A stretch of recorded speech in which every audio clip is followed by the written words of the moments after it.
I call upon Yoonie Park. Thank you, Madam Speaker. Suicide rates for Asians have increased by 80% per 100,000 people during the last 6 years here in New Zealand.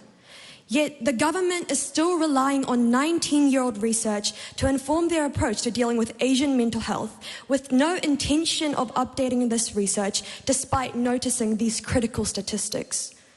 Why is our Asian community still struggling to receive appropriate help for their needs from the country they call home? My parents, who came to New Zealand from South Korea in only 2009, were raised by my grandparents, who experienced the Korean War through their own skin. Although my grandparents are genuinely one of the most loveliest people I know, post-war trauma lasted longer than their own generation still extend to my life today. Their basic necessities were not fulfilled even after the war. Providing items such as food, clothes, and shelter for their very own family was a challenge.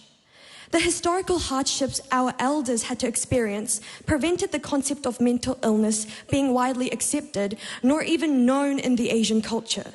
Survival was their first and foremost priority. Today, Asian immigrants like myself are considered as fragile and ungrateful when talking about their mental distress, as we have been given such comfortable lives compared to the generations before.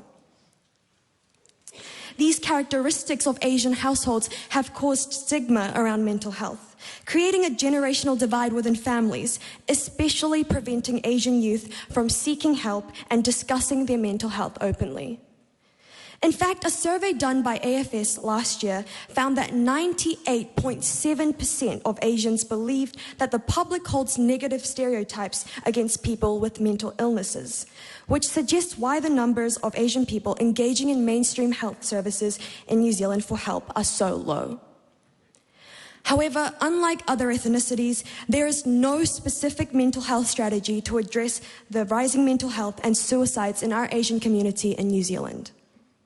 We need more culturally appropriate and accessible Asian mental health services supported by the government in order to close up the generational gap within families.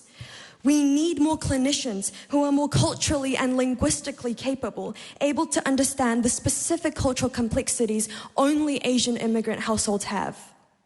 The mental health of minorities should not be overlooked nor underestimated.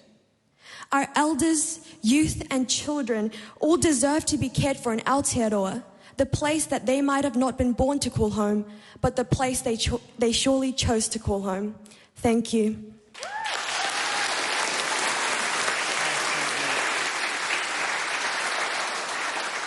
I call upon Joel Holdsworth.